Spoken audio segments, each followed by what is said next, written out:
presentation, and someone's going to just change the slide for us over there. So if you've come in since I began, my name is Madison Miller. I'm the Deputy Executive Director at the Department of Environmental Quality.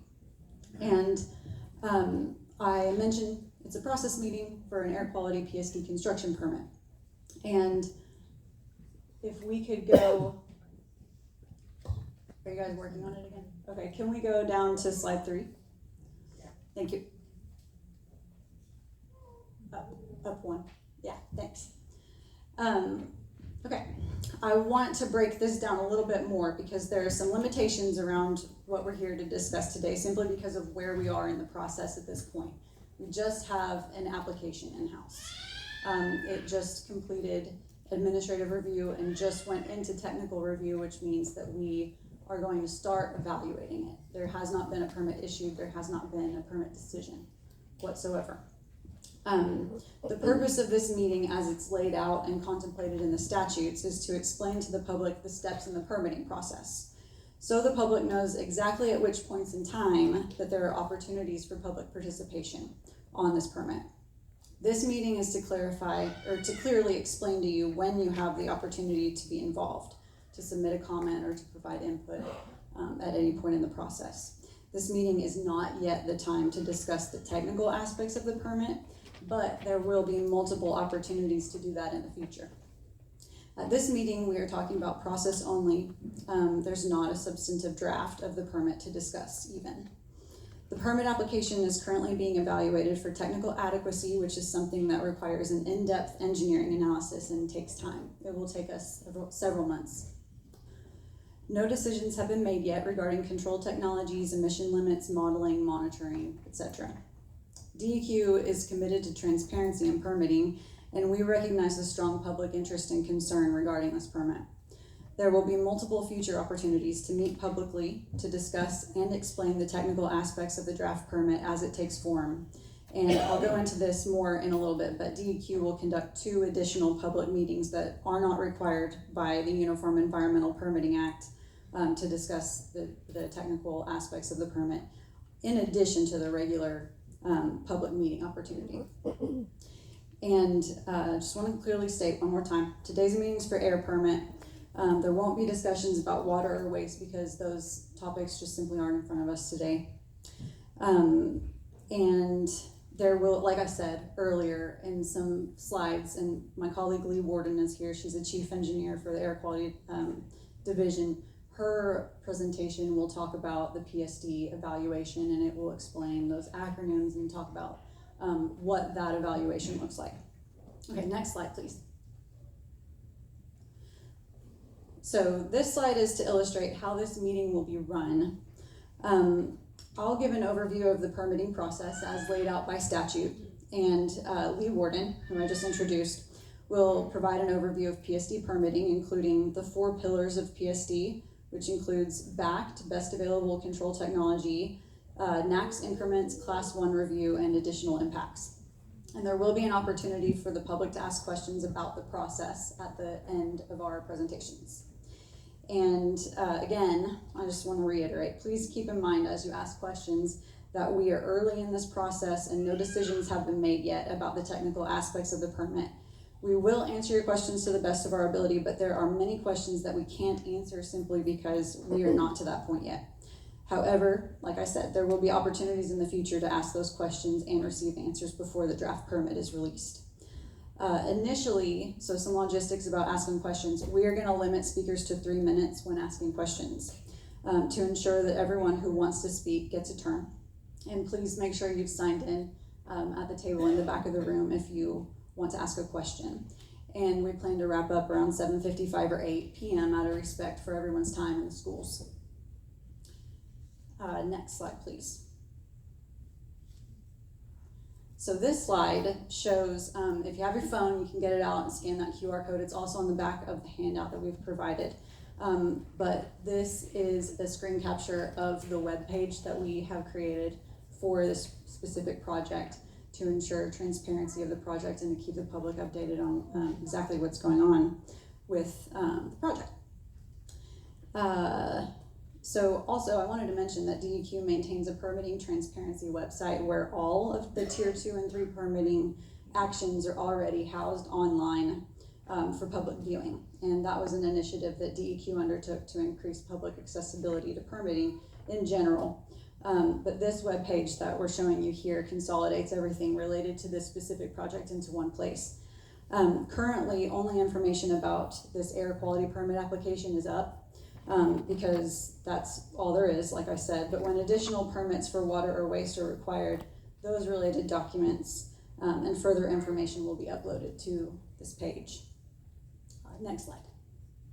So this is another way to access that web page. This is a screen capture of the bottom of our just main DEQ homepage. And so if you click that bottom left box, Aluminum Smelter Project, Inola, that'll take you to the smelter webpage.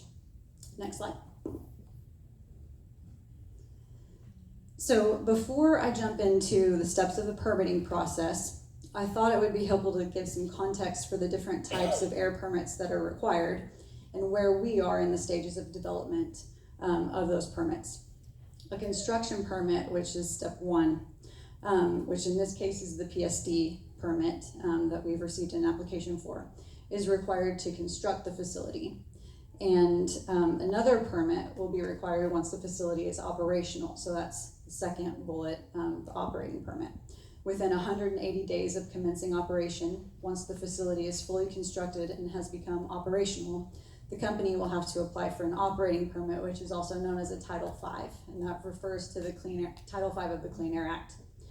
And there are public participation opportunities for that operating permit as well, which I will also detail. Next slide, please. All right, this one's going to be a little tricky to see, especially from the back, but we have these TVs set up, so hopefully you can see this. But referencing the handout that we passed out, again, that handout has every step in the permitting process for both the PSD construction permit and the Title V permit.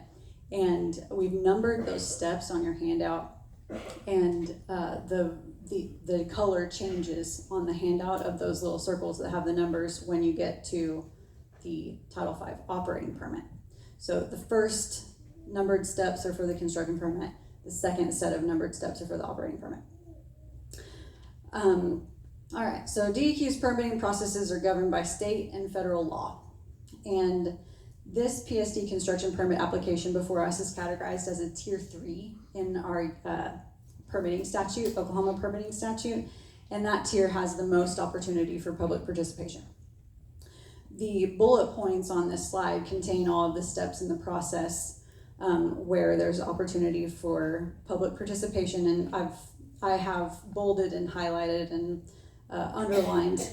Actually not highlighted. The highlighted part is where we are in the process today. We're at the process meeting, but everything that's bolded and underlined is an opportunity for the public to participate in the permitting action. So a notice was given on February 28th of 2026 that the permit application was filed, which was required by the statute. And as I said, the highlighted bullet points where we currently are in the process. And the process meeting occurs at the beginning of the process by design so that the public knows about future opportunities to be involved. And this process meeting happens well before any technical decisions are made and before a draft permit is issued. The red bullet point that you see is red because I wanted to distinguish the two technical meetings that I mentioned that DEQ has planned to hold, but that are not required by our permitting statute. These meetings aren't yet scheduled, but will be set for a time when certain technical evaluations have been completed. So we have a meeting, we're gonna have a meeting for BACT, Best Available Control Technology, and for dispersion modeling. And that will be after we've gone through this whole technical evaluation that Lee is gonna explain so that we can come to the public, explain how and why we got to these conclusions that we've gotten to before the public comment period starts. So there will be, at least 2 opportunities for you to hear about those decisions before we even go into the public comment period, before you're asked to look at the draft permit and provide comments on that permit. Let's see. And I want to mention those 2 technical meetings will be informational meetings only and not public comment periods, just to clarify. So the public comment period will begin once the draft permit's complete and a notice is published in the newspaper. There will be a 30-day period during which the public may submit comments on the draft permit for DEQ's consideration.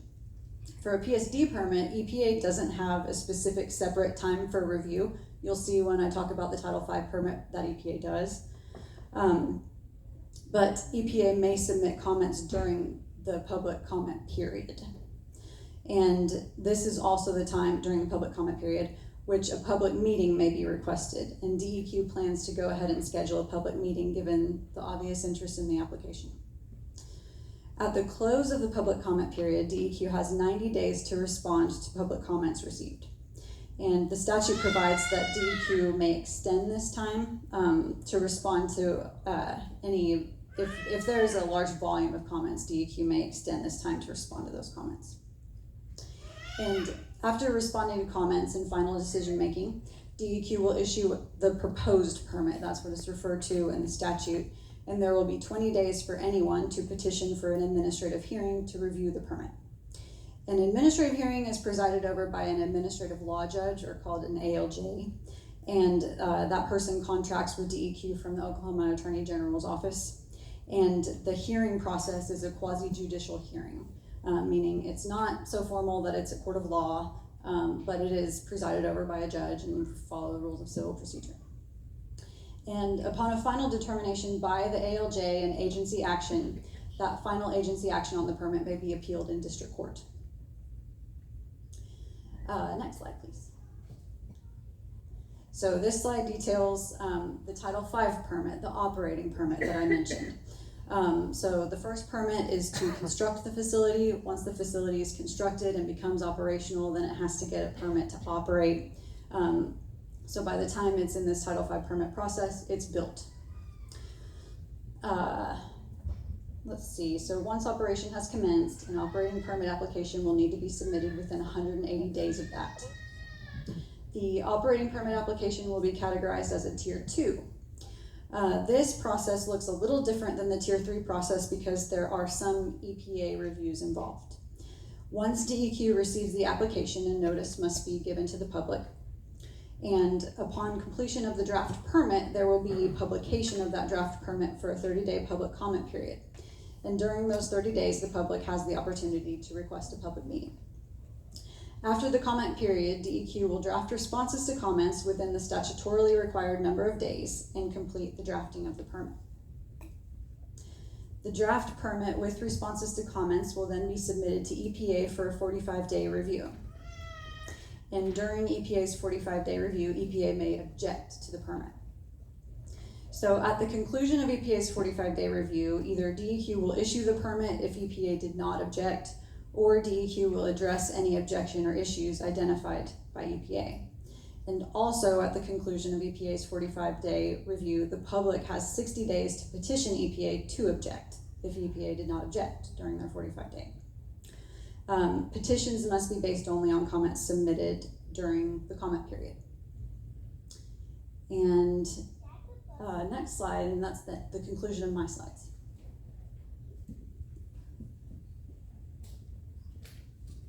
Thank you.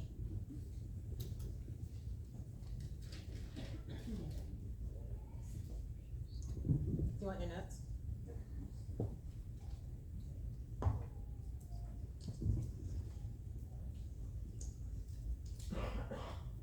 Alex, do you think that it's possible to narrow down the switcher column? Yeah, that helps a little bit. Thank you. All right, good evening. Good evening. Good evening. I'm going to talk about the PSD process, or the Prevention of Significant Deterioration process. I'm going to go into quite a bit of detail. Go into the next slide, Alex, please. As Madison pointed out, there are the 4 pillars. The BACT is the Control Technology Review. The NACs in increment, this is the computer modeling that we conduct to look at what the ground level concentrations are going to be experienced in the community. The Class 1 area review, we have 2 Class 1 areas in Arkansas and 1 in Missouri, southwestern Missouri, that will potentially be impacted by the facility. So we'll discuss some of what a Class 1 area impact analysis is. And then we have the additional impact analysis, which, you know, this is where we look at soils and vegetation, sensitive vegetation, and visibility and growth due to the source itself. You can go to the next one. All right, so writing's a little tiny. Sorry about that. The presentations will be available online, so you can go into them in more detail. But before I get too far into the discussion of the review itself, I kind of wanted to go through the pollutants because there's a little bit of a nuance specifically for this facility that I think is relevant. I know that as I'm going through these slides, I expect you'd be applying, well, how does that work for this facility? And we aren't going to be talking technical details of this facility today, but I do want to give you some of the nuances of the pollutants that would be involved. So the NSR, or the new source review, is just the construction permit program through EPA. Began in the late 70s, primarily through PSD, and it's evolved over time. PSD being the prevention of significant deterioration. And the new source review program is very specific about the pollutants that are then subject to review under that program. The NACs, the National Ambient Air Quality Standards, any pollutant that is subject to those is an NSR pollutant. And it's hard to do scare quotes with just one hand. The pollutants that are subject to the Clean Air Act Section 111 or the new source performance standards are also NSR pollutants subject to BACT review. And I've noted here that total fluorides are subject to a couple different new source performance standards, and so total fluorides are in fact a PSD or an NSR pollutant. HAPs are explicitly excluded. This happened with the NSR reform measures that came in the early 2000s because, you know, in response to the fact that a new maximum achievable control technology program came along in the 90s for hazardous air pollutants, there was the thought that their control technology evaluations are already being addressed through these max standards, and so it's almost a duplication of effort. And so they were then explicitly excluded from an NSR pollutant evaluation. And hydrogen chloride and hydrogen fluoride are both are both hazardous air pollutants and are excluded. So within that total fluoride, it's primarily the particulate matter that are subject to NSR, particulate fluorides, and the hydrogen fluoride portion is not subject to BACT. But it gets better. So under the hazardous air pollutants, we have 188 that were named, and we have 3 that are being evaluated for this facility, the polycyclic aromatic hydrocarbons, and of course, the hydrogen fluoride and hydrogen chloride. They, again, are not NSR pollutants, but Oklahoma has a gap filling measure of sorts. So if the facility, or if the pollutant is emitted in such a quantity that the facility would be measured by the emissions of that pollutant, so for a hazardous air pollutant, that would mean 10 tons or more, then it may be subject to BACT review if it then also, additionally, is emitted in greater than 100 tons, which the hydrogen fluoride is predicted to be greater than 100 in this current application. So in that sense, both the hydrogen fluoride portion of the total fluoride and the particulate matter are all cumulatively subject to a BACT review. One is the state only, one is the federal program. So it's still captured.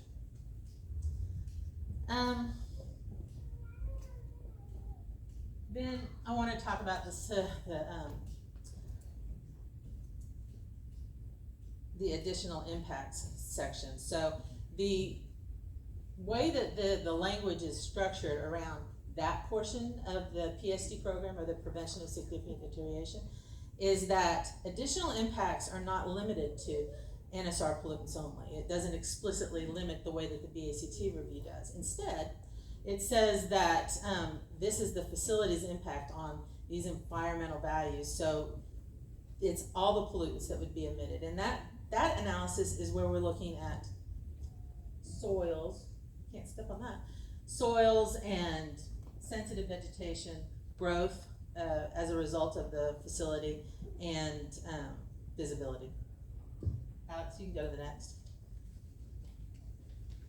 All right, so what is PSD? Why does it matter? The point of the PSD program was that they capture, they keep clean air clean. So the construction phase of a new project is the easiest one to implement controls to get what you need to have happen. And that's why that program was initiated in the 70s and has grown over time and become much more complicated. But that is, each facility, when they get a PSD application, are required to answer these 4 questions. So, yeah, fastest won't help anymore. Is the new facility using the best available control technology? Will it protect national and state air quality standards? Will it harm a pristine area, such as a Class 1 area, which we'll discuss later? And what are the broader impacts on soil plants? So they have to answer all 4 of those questions. And when you're looking at what facilities are subject to a PSD analysis, there are 2 classes primarily. So there are 28 source categories for very large facilities, a coal-fired power plant or a refinery or an aluminum smelter. And for those facilities, 100 tons of one of the NSR pollutants will trigger the PSD review. For all of the other facilities, the threshold level for this level of review, which is pretty extensive, is 250 tons. Alex, you can go to the next slide. All right, so the 4 pillars, they're all really fairly interconnected. When the facility comes in, they're going to do, their first analysis is to look at what are the potential emissions from my process, and then what are the control technologies. And then they go through their evaluation, and I'll go in more detail on what BACT is, but they make their control determination. The emissions from that are then put into the modeling analysis to determine what the ground level pollution concentrations that you're going to experience will be, right? And then they are also at the same time looking at what the concentrations are going to be in the Class 1 area, whether they're going to have impacts from haze, what their actual pollutant concentrations might be for increment. And then, of course, that same modeling analysis is used as part of this additional impact evaluation. So at different stages here, there's a bit of a feedback loop. So we can't permit a facility that will cause or contribute to a violation of the NAAQS. So if in their evaluation they determine that this level of control, these emissions that I'm getting from this facility are in violation of the National Ambient, or will cause or contribute to a violation of the National Ambient Air Quality Standards, then they're going to have to revisit, not necessarily a different BACT decision, but they're going to have to revisit those emission levels. So it's, changing some parameters at the facility, maybe adding additional controls, but they're going to have to revisit something because we're not going to be able to issue a permit for that. Likewise, when they're at the Class 1 area, the federal land managers can object. And it's, if they have demonstrated that they are going to impair whatever the air quality related value is for that particular protected area, then it's really very difficult for DEQ to be able to issue around that objection. It's possible, so long as they are in compliance with increment evaluations, but it's not done. So that's also a point at which they have to then revisit, do we need to do additional controls? We aren't meeting the environmental impact on the area. We aren't able to meet the standards minimum for that. And then the additional impact evaluation. This is often an analysis of the secondary NAAQS. For this facility, it's going to be an evaluation of fluoride as well. And so those analyses have to present that there is an acceptable level of concern. It addresses all the concerns. All right, so BACT determination. I'm going to go through the first pillar. Alex. So, the BACT determination, the intent of that is to make sure that we have the maximum decrease in the regulated pollutant when we consider environment and cost and energy. So it's the most stringent control possible when these other parameters are also considered. Next slide. So let me talk about those other parameters. I think it's easiest to be a little hyperbolic about that to make it, a little understandable. So on the energy side, if you had a power plant and the scrubber was going to require more energy than the unit would produce, that would clearly not be a control that would, the common sense there would be the control would be useful. You need to go to the next level. It's hyperbolic, but that's to think about it in those terms. So then, on the environmental side, again, with that scrubber, you're going to have a wastewater stream. There's other things that are going to be impacted by that. And so that's a consideration that goes into that control evaluation.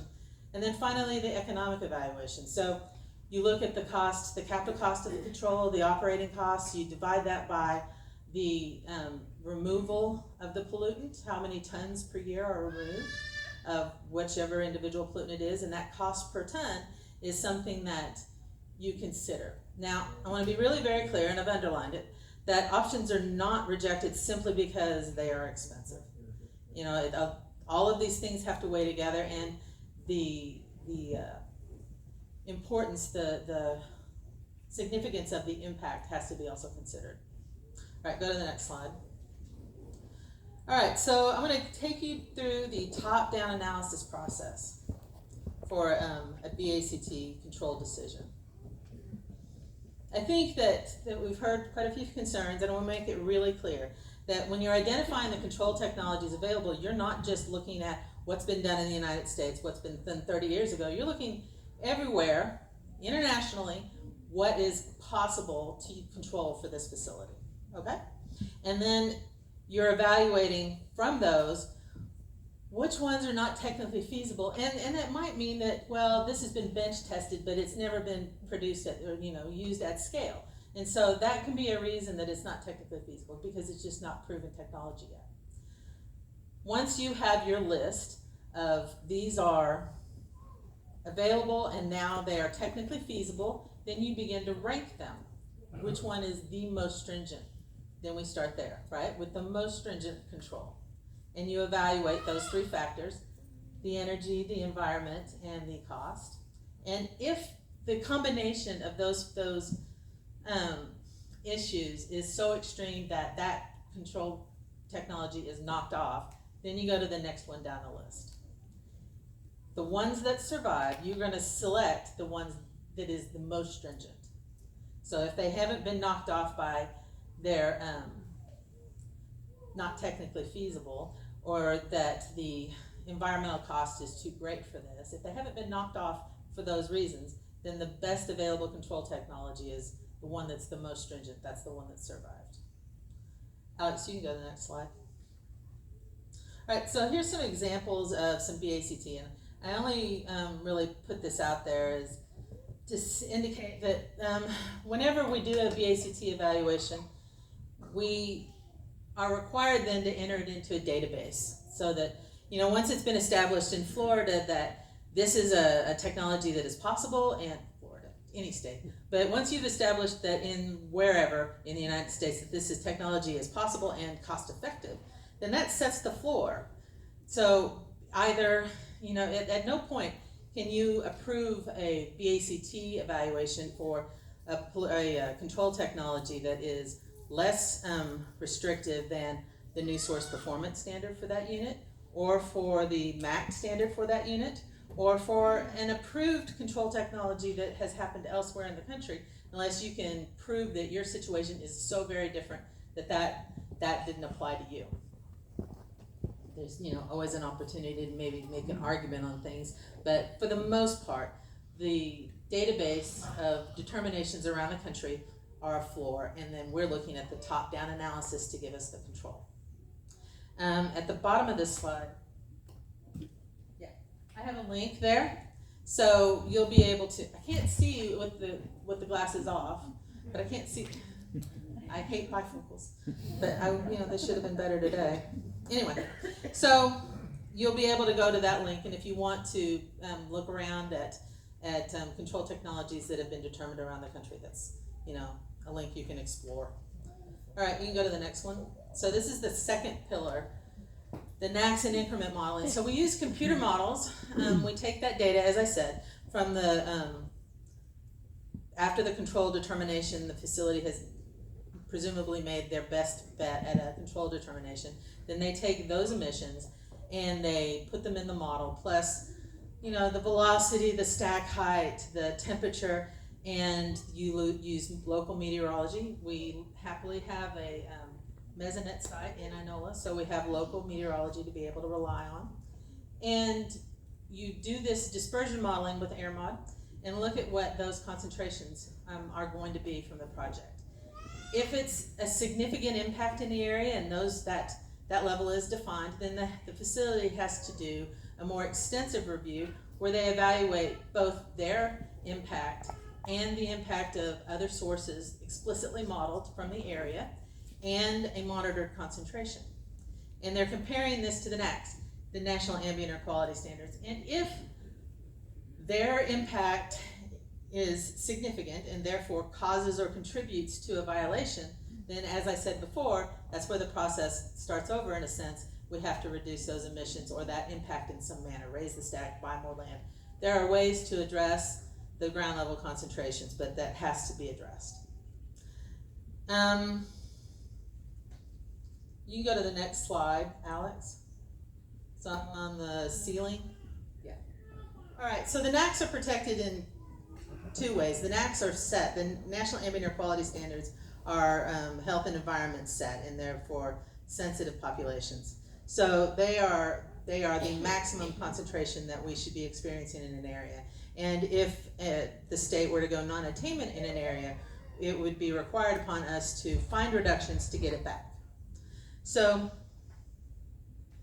when you're looking at the evaluation, you're looking both at this direct evaluation of how do we cause or contribute to do we or do we not cause or contribute to a violation of the NACS. And the other part is there's this maximum amount of growth that can happen in an area, pollution growth. So that analysis is looking at both this facility and other facilities that already exist, and has there been a consumption of the allowable increment greater than what remains? And if that's the case, that's another situation where they have to go back and they're going to have to reduce emissions. So there are two different ways that we're protecting the ambient air quality, both through this increment, this maximum allowable growth in emission concentrations, and then a direct comparison of the NACs. Alex, you can go to the next one, thanks. All right, so increment. I've talked a little bit about class 1 areas, and I'll have more information on those in another slide, but they are the most protected areas, so they're national parks, and they were set up by Congress. They are protected for haze, they're protected for the parks themselves will identify air quality related values that are relevant for them, and they are the most restrictive on their portion of the increment. So when the evaluation is done, DEQ has no control really over the increment evaluation of a class 1 area, most particularly because these are in Arkansas, the three that we're concerned about are in Arkansas and Missouri. But that's a determination made by EPA. That's their evaluation, or it's under their jurisdiction to watch the increment on that. On the class 2, that's everywhere else. So the entire state, excluding the Wichita Mountains, which are also a class 1 area, is a class 2 area, and that's the increment that I've been talking about. That is, what we experience every day, and the growth in a select area. So I don't want to go into a lot of detail on how the areas are separated out. Some are done by county, some are done by air quality control region, but there is a baseline date, and after that baseline date, there is this allowable growth that can occur. And that's part of that evaluation. Class 3 exists in theory. This was developed by or allowed for by statute, but it has not ever been utilized. Nobody's ever said, yeah, I want my area to be more polluted. So class 3s have never been created. You can go to the next slide. All right, so how the modeling works. All right, so I talked a little bit about the inputs. We take all of the emissions data that we have, we take all the stack parameters, all of this is, and the meteorological data, and we put that in and we put a receptor grid. So at each cross point on this grid system, we have a receptor, and we model for a concentration at that receptor. And this facility has a potential for a decent impact, so the receptor grids are very large.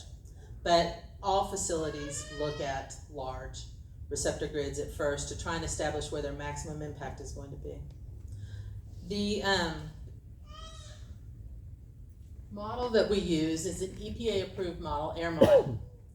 And it's, been around for, I want to say 20 years or so, and it's constantly getting updates. But it does a good job of using that meteorological data, the data from the source, terrain data, surface roughness, and we're able to then predict with some level of conservatism what the ambient air concentrations at ground level will be from that operation. So we look then at the results. The predicted concentrations are compared, again, as I said before, to the National Ambient Air Quality Standards and to the PSD increment. We have these significance thresholds that we rely on, but then the full evaluations are then compared to those are the standards that they have to compare to make sure that they don't cause or contribute to violations or consume more than the allowable increment. And then we have a decision. So this is where we get the results, and if it shows that they cause or contribute, and this is maybe the 4th time, then they have to go back and change emissions. But I just want to make it clear that this modeling is done to be protective of these standards. You can go to the next slide, Alex. All right, so the Class 1 area review, these are the protected areas. You can skip on to the next one. I've got a map of where they're at, and we are looking at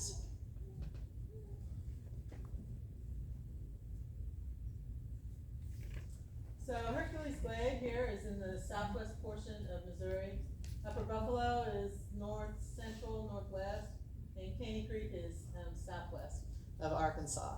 And those are the nearest ones to us, but of course, Oklahoma has its own. It's just a little far from the project that I know that you're interested in the Wichita Mountains. These are our protected areas that must remain pristine. Alex, you can go to the next slide.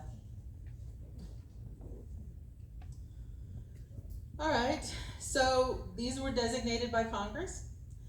They are managed by federal land managers. The 3 that I've been talking about are within the Forest Service, which is under the FDA, and the others are under the Department of Interior. The Wichita Mountains are under the Fish and Wildlife, which is the Department of Interior, and the national parks sites are all under the Department of Interior. So the federal land managers have a significant role in this review, and I think I pointed out earlier that if they have an objection to a permit, that's something that we have to take in great consideration. It's very difficult for us to overcome an objection, and so a lot of times what we're doing when we have an applicant come in and with a modeling demonstration for the Class 1 area, we have them work directly with the federal land manager because they're the ones that are protective of their site. They know everything. They're the ones best in the position to make sure that this will work out for that Class 1 area. And of course, EPA is relied on for the Class 2 or the Class 1 increment there as well. I think I'm through with the slide, Alex. We can go on. So I think I've more or less talked about this, but when we get a complete application, and possibly even earlier than that, when we start to get notice of one, but pardon me, we notify the federal land manager so they can be involved as early on in the process as possible. And the analysis is shared with them, they look at that, they comment on that, and they may work directly with the applicant to improve or to address issues and concerns. But ultimately, if they object to that, then we're going to have a significant argument if we want to go around that, and we don't do that. We don't go around them. And then finally, there is a decision to be made, and that was where, you know, they object, and we have to go back to the beginning and see what can be reduced. Additional impact analyses, part 4. So this is the soils, the sensitive vegetation, and you can go to the next slide, Alex, where it begins beyond concentration. Yeah, thank you. So, soils and vegetation. We're looking at, for this evaluation, you would request that the applicant evaluate what sensitive vegetation is in the area, what the sensitivity level is for the pollutants of concern, and especially for vegetation that is commercially or recreationally important. The visibility is both haze, which is part of the Class 1 analysis, but haze is a regional issue. It's where you have light, particulate matter in the air refracting the light and causing, color discoloration, a haze. And then you have plume impaction nearer to the facility. So that visibility analysis is also an important portion of this additional impact. And then finally, the growth. And the associated growth, I want to make sure that I point out that this is whenever, the source itself is going to be supported possibly by other industries, or the population growth from that, or that there's going to be a lot of traffic. There are a lot of different elements to the growth analysis that feed into the ambient air quality analysis. And so that's depends on the size of the facility. Some facilities have a fairly small footprint with regard to growth. Others do not, and so that's an evaluation that the company has to make fairly early on in the process to determine how much of that's going to need to be assessed as the overall impact analysis. All right, so that is my last technical slide, and we're up to the question slide. So, we wanted to hear. Okay, so Melanie Foster with DEQ is on her way up. She's going to call up the first 2 individuals who are going to ask a question. And we will start the 3-minute timer with each person.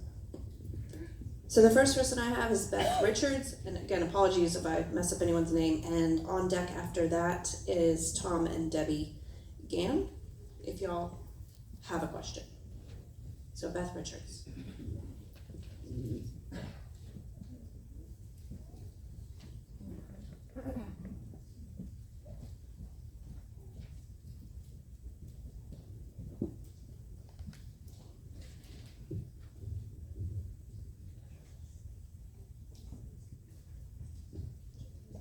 Hi, I'm Beth Richards. I wanted to know, and I believe you kind of covered it, and I believe it was in the BACT modeling that you look at other standards in other countries. In the permitting process, do you guys do any comparison to other states that have experience with this industry? So,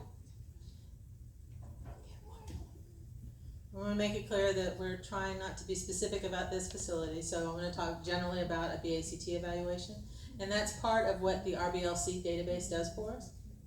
So the database, I gave a link to the it's a database for the control technologies that have been approved elsewhere in the country for that type of process or that type of unit. So a heater in any variety of different facilities, but this is a control device that has been approved around the country. So in that respect, absolutely, we look at other states' evaluations. Can you say again that there's some point where you're evaluating the particulates, but is that also looking at the gas in the air as opposed to the particulates, or is there a difference there? I was trying to listen and make notes at the same time, and I didn't make a good note. All right, so was it the very first slide where I was talking about the It's- specific pollutants? It's pretty early, yeah, I know it's early in the slides. Okay. So, if we're talking about, are we talking about total fluoride? Because that is made up of both fluoride particulates and hydrogen fluoride. Yes. And the hydrogen fluoride is a HAP, and so it's not included in the PSD BACT evaluation. It's got its own evaluation that's done at a state level instead. But the particulate matter,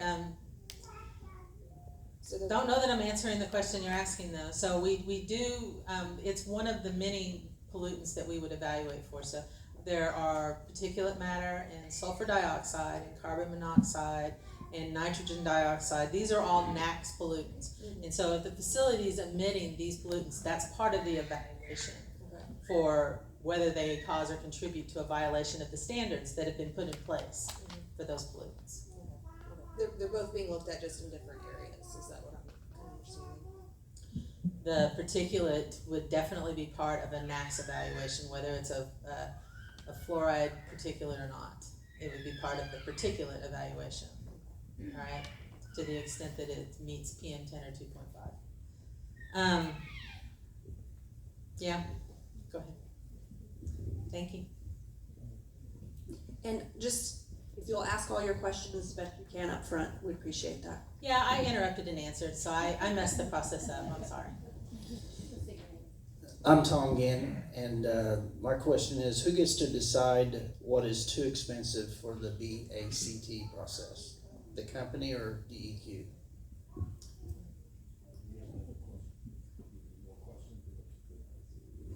So we make the final determination, that's part of our permit determination, and I think that we have these planned meetings to go over what our determinations are going to be on control technology, and we can go through those, but the company certainly makes a case for what they believe is too expensive, and ultimately we are the ones that are the arbiters of that decision of what is BACT. Steve and Kelly Hibbard, and then Tim Brown. We're gonna pass. Say again? Steve here, we're gonna pass. Okay, thank you, Steve. Tim Brown? Pass. Thomas Harrington. And then after Thomas, Kathy Roller. Thank you guys so much for being here this evening. I have a few, so I'll go just through a couple here and then you can answer them however order you see fit. My first one kind of goes off what Tom asked, and when we're talking about the BACT analysis, you mentioned that it does look at international standards, but again, when you were saying, okay, well, we're comparing it against NACT. So my question is, if somebody were to present you in a comment an international BACT or technology, if that technology makes the company perform better, but they're already, barely meeting a standard, what can drive a decision beyond, okay, hey, I don't have a violation, but there is an economic better technology available, and basically how are they ranking those BACTs, right? Like, can an international BACT that's still cost effective be recommended even if there's a cheaper technology that meets the standard, I guess is my first question. My second question is when, I lost where my other question was real fast. When we're talking about the particulates and you're saying the NACT analysis, I'm a little confused on, we are kind of lumping the particulates. Is there a speciated analysis? Like, are they going to tell you that, okay, this is the lead percentages, this is the lead deposition, this is the cyanide deposition? Like, will it break down to the actual levels of what each particulate is going to deposit, or is it just a general, this much particulate is going to be impacted? And then my final question was one related to the public comment period at the end, which is what standard will the comments be compared against? Like, will a comment be compared against, okay, the comment says that you didn't meet NAC because of this, or is the comment, can the comment be, hey, this needs to be handled and it's beyond what the NAC standard or whatever the standard is necessarily saying? Like, how will the comments be kind of evaluated is my final question. All right, I can answer the first two. I'm going to think about the last one. So on the first one, the BACT ranking, you're ranking first on which one is the most stringent. So it doesn't really matter what country it came from. So this is the most stringent. Then you go through that full top-down analysis. The next one, the particulate. So it depends on which analysis you're looking at. So when we are looking at demonstrating compliance with the PM 2.5, PM 10 data in the NACS analysis, then that is just PM. It's not looking at it speciated, because that's the way that works. If you're looking at the additional impacts and any particle deposition there, then you are concerned because you're looking at the sensitive plant species and the sensitive soil, the soil uptake. You're looking at these things, and that may matter, right? Depending on the sensitivity of what you're looking at. So in that sense, there is an individual evaluation for the additional impact, for those impacts that, but not on the NACS. It's going to be at the full particulate. And your last question on the public comments. So if your public comments are addressing, we will have put together a draft permit. So you're commenting on the draft permit, and you believe that we haven't considered a technology. Then we're going to have to explain why we did not, or explain how we did, right? So we're going to have to address that comment. Any of the technical comments we'll do our very best to address. If your comments are unrelated to the permit, then those naturally, this is outside the intent of the permit, and we can't address those, right? So if you're asking a water quality question, for instance, we have no jurisdiction over water quality. We're air quality division, so that's a separate permitting action. But if you have questions about the review that was conducted, or concerns that you're registering about the review that was conducted, then we're going to have to address those and defend the review. Thank you. Kathy Roller, and then up next after that is Ron Sober. Kathy? Kathy's passing. Passing. Okay, thank you, Kathy. Ron Sober. Pass, okay. Carl Day. And then after that, Tony Gomez. Carl Day. Here we go. Oh, fantastic.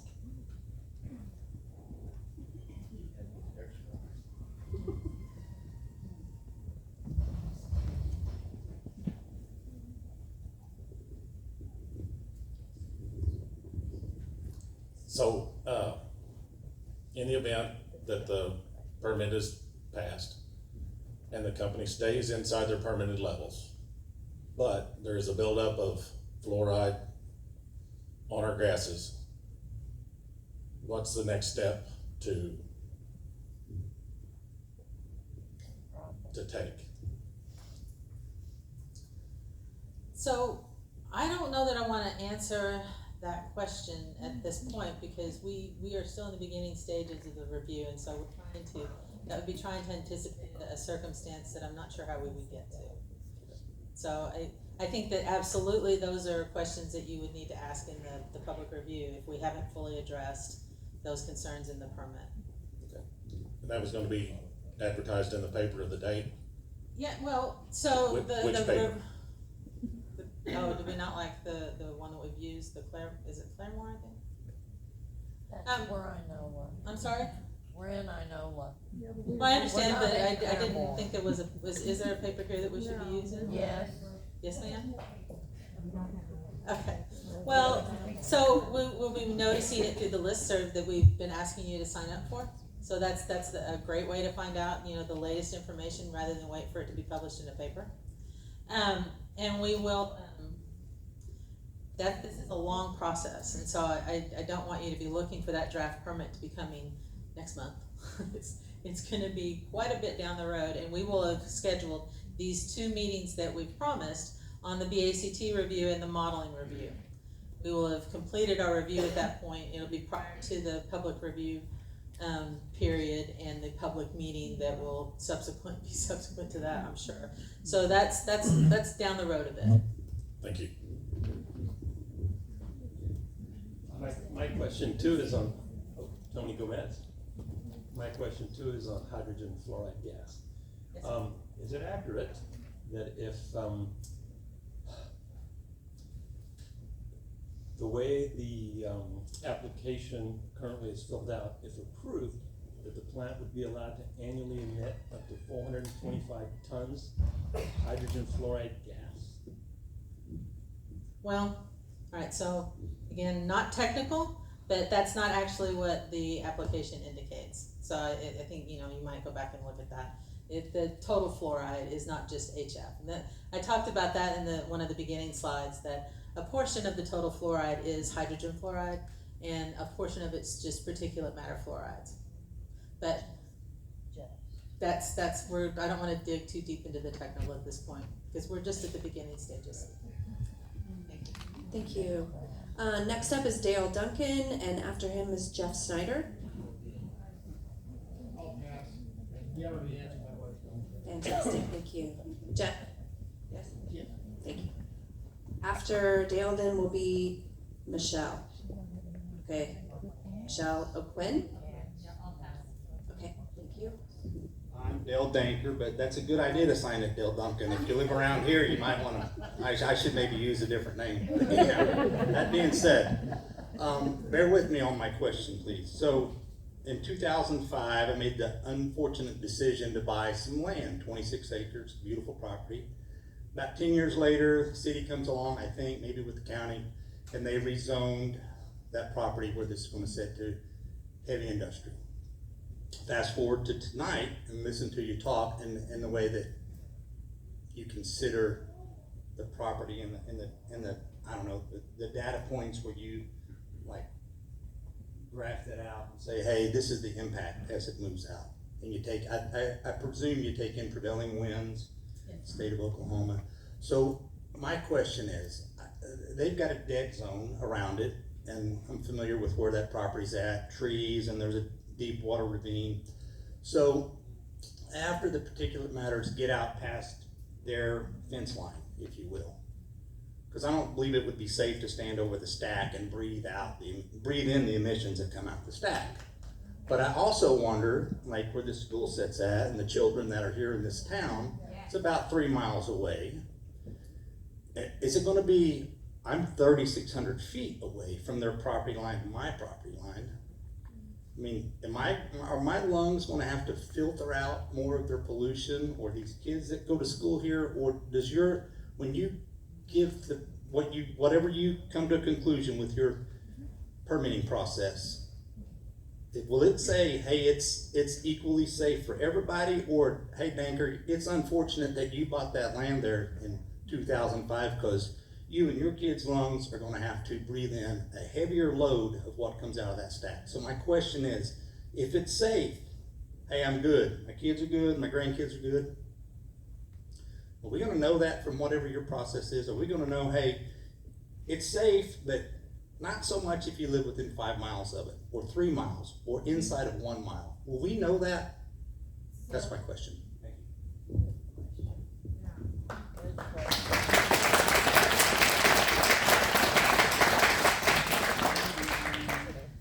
So when we do a modeling demonstration, in the meeting that we plan to have with you, we have concentrations, and we put concentration gradients on there to try and map it out so that it's a little bit more understandable. But you'll be able to identify what we've predicted to be the concentrations in areas. It's a study done with 5 years of data trying to capture the most statistically probable meteorological conditions for the area, and so that's kind of the kind of analysis that you would see in that later meeting, but that is done for any of these PSD analyses. We have those modeling results available for off-property concentrations on that gridded mapping.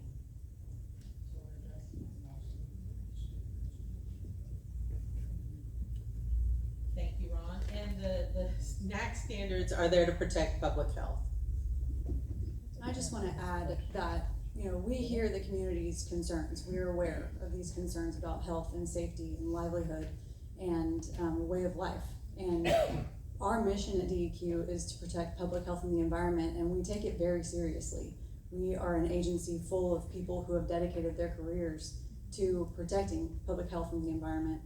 And we're going to go through a process where we have parameters that we have to look at. We have laws that we have to comply with, and we're going to go through that. But I hope that it's very clear tonight that one of our main priorities is transparency and coming to you and explaining to you what we've looked at and why we've looked at it. And we make that commitment to you. So I just wanted to add that.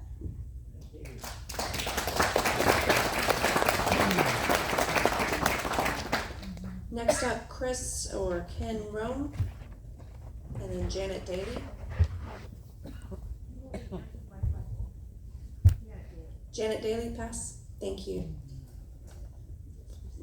Yes, Chris Rome. Madison, I appreciate what you just said, and I do appreciate you guys being here. I understand that the EPA was founded in 1970, and that in 1970 we had about 31 aluminum smelters in the United States. Now we have 4, and most of those aluminum smelter sites are Superfund sites. And I think our concern is we are being told that we need to trust the process and trust the agencies that oversee this smelter. We're also hearing in the news that the current administration wants to roll back a lot of protections. And so we don't want to find ourselves in a situation in 50 years where Inola is the next Superfund site. So my question to you is, how will the changes, any national changes, affect the current process of reviewing this air permit application? How do you anticipate it might affect the things that you've discussed here today? Because you've outlined all the criteria that you have to take into consideration. If tomorrow all those things changed, how would that affect your process? And I guess I just want confidence that we can in fact trust what you're saying, Madison, that you're hearing us and you're concerned about us, because frankly, history hasn't given us a lot of confidence. Thanks for your question, Chris.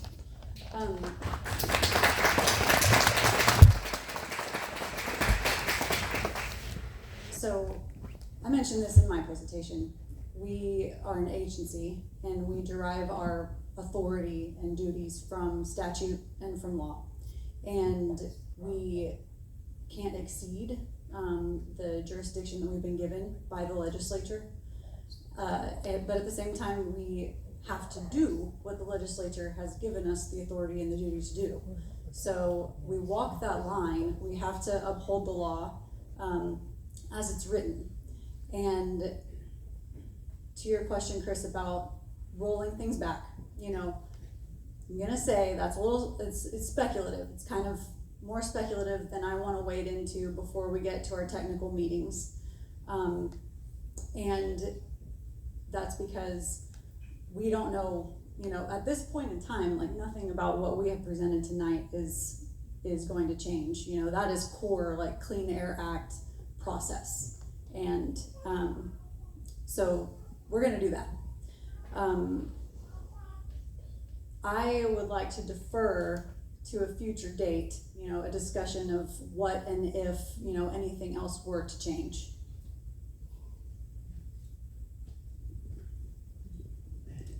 Next up, we have Taft O'Quinn, and then after that, Joe Burkholder.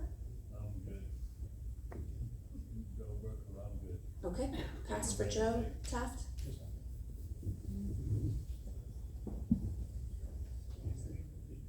Taft O'Quinn.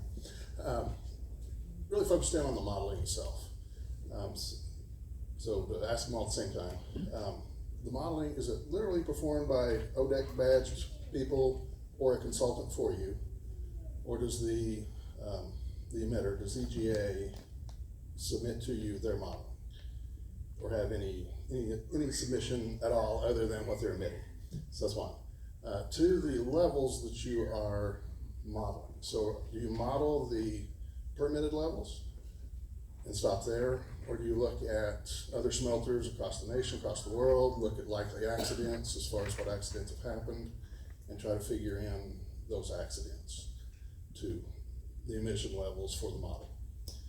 And then lastly, the time frame for the model. Is that 10 years, 20 years, 100 years, 200 years? Especially the fluorides, understand it's a forever chemical. So when we're looking at the soils, how far out are we modeling and looking?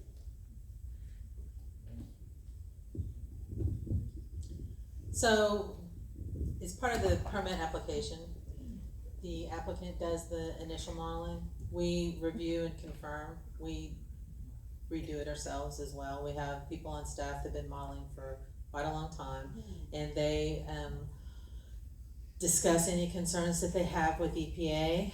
This is something that this is their expertise in the office, and so we take it quite seriously. So the applicant does the initial round of modeling, but we confirm all of, and we provide the meteorological data, we provide the background source information, but the emissions from the facility itself, that's also part of a technical review that has been fully looked at by our engineers. So that's all of the information that we're looking at in the modeling has been vetted. On the permitted levels versus accidental releases, we are evaluating permitted levels. On the time frame, so that's going to be a question that we're going to have to address as we get into the evaluation of the additional impacts. That's a more complicated thing, and so I think that once we have that modeling meeting in some months in the future, that's a point at which we revisit this discussion. What's your guess as far as the first time out? Is it 5 years, 10 years, 5 years? I don't know actually what the time frame would be for. Some of that is the toxic impact on is just part of the gas that's in the air. So you would be looking at the leaf or the vegetation and how it was experiencing in that moment. When you're looking at the deposition, that's a different question, and we haven't decided on any of that yet. That's too far into the process. Again, that we're only talking process tonight and not technical details, and I just can't answer that question.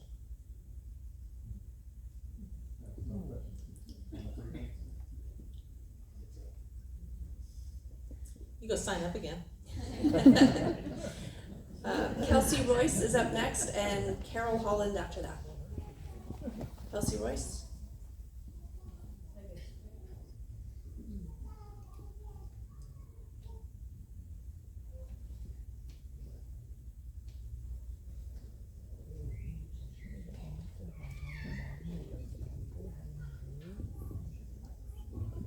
Hi, so thanks for doing this. It's good to see you guys. I recognize some of you guys from Tulsa, right?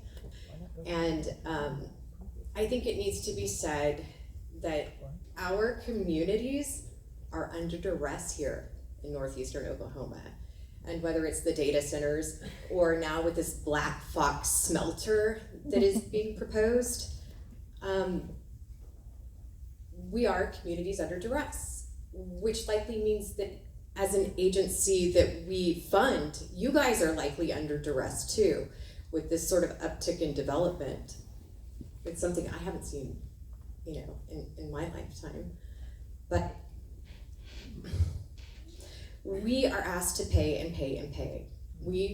Us, the taxpayers, we pay with our health, with our children's health, and with our time.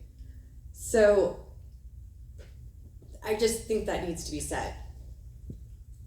The questions I have for you guys today are, who is the permit applicant? What is the name of the permit applicant? That's one. So would you mind answering? Oklahoma Primary Aluminum. Are they the property owner? No. Do they Not own it? at this time. So is this, I couldn't hear you. What was your answer? I said not at this time. What's not at this time? They do not appear to be the property owner We to looked us. at the Roger County records recently, and it is still showing Tulsa. But that's not a question we genuinely can answer, because I don't know how often those records are updated. Correct. so are we asked to take it on good faith that this is all appropriate, that the legal, I don't know, due diligence has been performed? And if we have any experience here with environmental catastrophes, which in Oklahoma we do, in northeastern Oklahoma we do, who would be liable should a worst case scenario play out? Would it be the city, the Port Authority? I mean, ultimately, I guess it comes back to us. We'll be paying for the cleanup. We're paying for this meeting, and we're gonna be paying with our health and the health of the generations on down the line. And I'm not hearing anything about a baseline establishment or study about the health of the community here. That I don't even think we need one. I don't think we need a black fox smelter here. I don't think we need the sort of medical bills we're probably going to have to pay. And I don't think we need our public agencies spending time on this project when we can't even trust, you guys can't even trust, if the permit applicant is actually the property owner and even has the right to do this. Because who would be liable?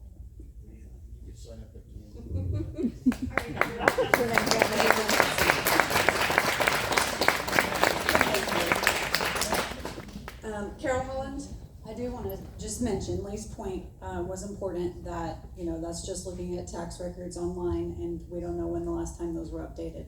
The landowner affidavit that was submitted on behalf of the company indicates that they are the owner, but we haven't independently investigated anything related to that, but that's what their affidavit indicates. Carol, David Page is up next. I'm Carol Holland.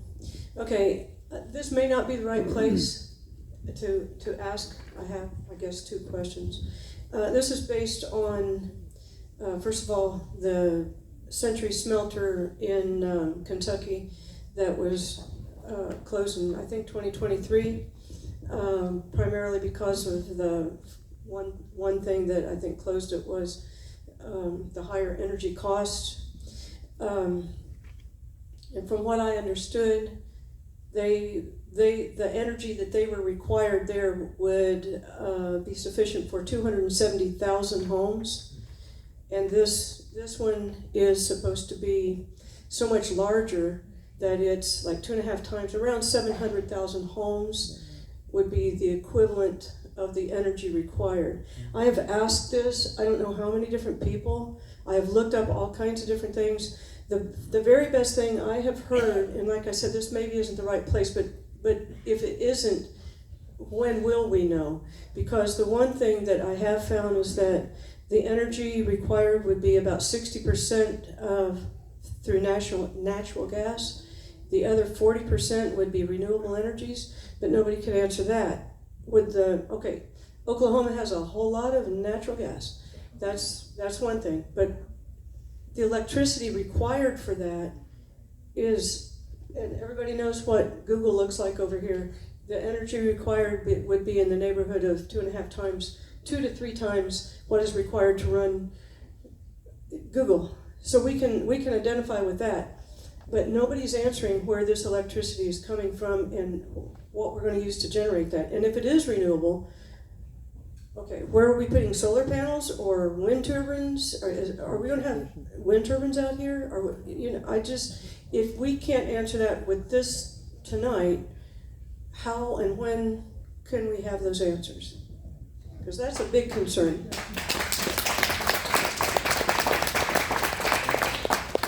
So DEQ DEQ's not involved in the decisions about where the power comes from or what power source is used, whether or not new power is generated. That's not within the jurisdiction of DEQ.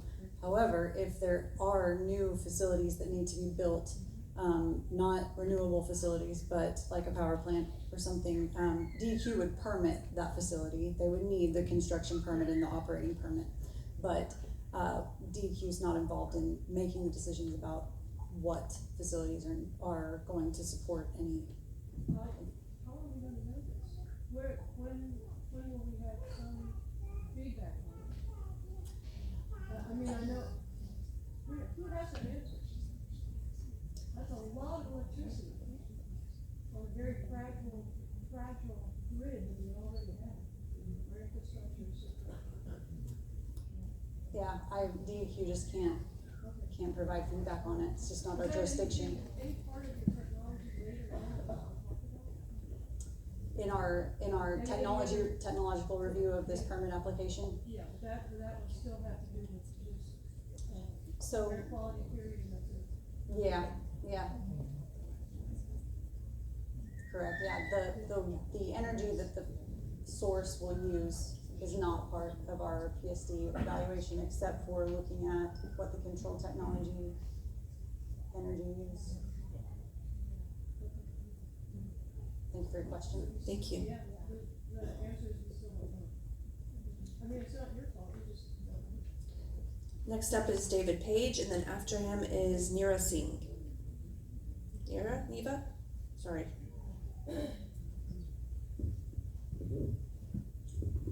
Hi, my name's David Page. I'm a resident of Tulsa County. I have a lot of questions. I'll list them as fast as I can, and I'll be happy to repeat them. Who's the engineer of record for DEQ? Is it you, Leah? Excuse me, Lee Ward? Is that you, ma'am? My name is Lee Ward and I'm the chief engineer. The permitting engineer is Alex Mills. Thank you. And who's the engineer of record for the owner-operator who filed the construction permit?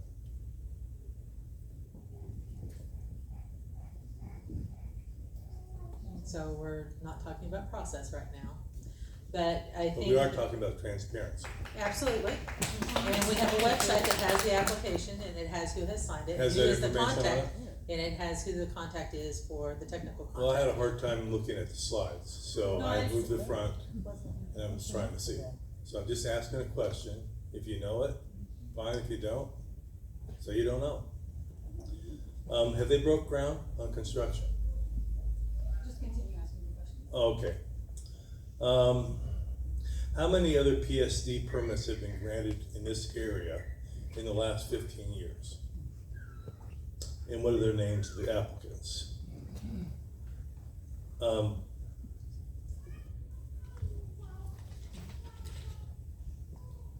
Is the web page the only record that's available, or are there other repositories in the area like local libraries or maybe this school?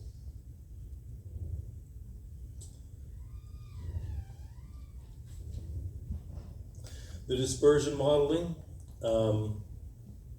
it's ModFlow. Who's the engineer for the engineering consultant for the owner-operator that's going to be running that model? And I have a question about the the Class 1 areas. How come the Wichita Mountains are not included in the Class 1 areas. Are you using windrows to do your evaluation? And has there been any consideration for a NEPA analysis and an endangered species analysis? And I know there's a process at DEQ that allows for coordination among the departments at DEQ, so there'd be some interaction between the waste permitting group, the hazardous solid waste group, the air group, which is your group, and the water permitting group. Has there been any coordination? And then finally, how many meetings have there been between the owner operator and members of DEQ? Thank you very much.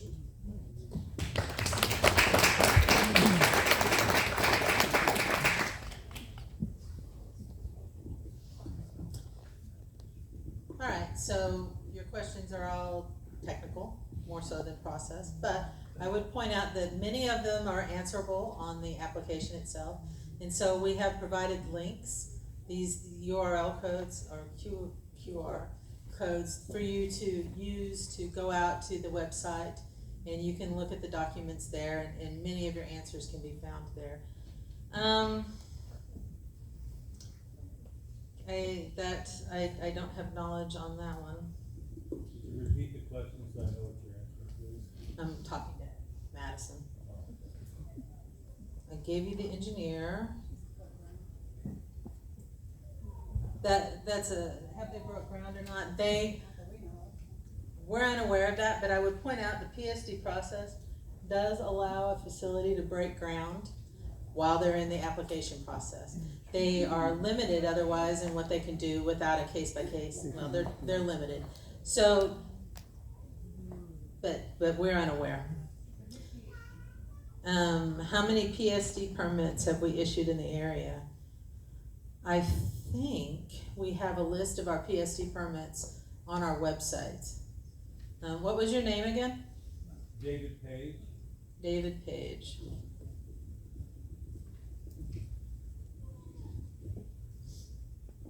You know, I can possibly send you an email list of them. A local library, I think the notice of filing on any application we receive indicates where you can find a paper copy locally. And that notice of filing for this particular application is again on the website. We put the one that was in the paper there. It's also available to you to link and download as a document. Okay, who is doing the modeling? The applicant, the application indicates the consulting firm that they're using. The Wichita Mountains, we evaluate facilities that are within 300 kilometers of a Class 1 area, and this was well outside that distance. And prevailing winds also, but it was well outside that distance. Windrows, we do, whenever we do modeling for these facilities, they're using hourly meteorological data, both surface observations and upper air soundings, and so they're doing this over a 5-year period, not merely a windrow showing you the typical, but an actual evaluation of 5 years of meteorological data. And that's intended, I spoke about this before, that's intended to capture the statistically probable wind or the statistically probable meteorological conditions that will be experienced by a source. As for NEPA and the Endangered Species Act, DEQ doesn't have jurisdiction of either one of those statutes, so we can't speak to that question. I wrote interaction. I believe you asked both about interaction with the other divisions, and we routinely meet with the other divisions on intersecting interests. Meeting with the company, we have been working to meet with them to make sure that our questions are handled in an expeditious manner. So we've been meeting with them fairly regularly to ask questions and find out what the status is of things that we're waiting on. But that's probably more technical than I needed to share. And the owner operator, what was that?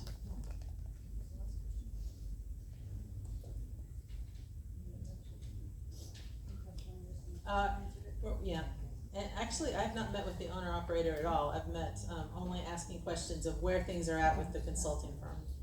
I've never met with the owner operator. Next up was, and again, apologies if I'm mispronouncing, Neva Singh? Neva? Nira, I had it right the first time, I'm so sorry. And up after that is Aaron, and now I'm gonna mess up the last name, Clower? Aaron Clower?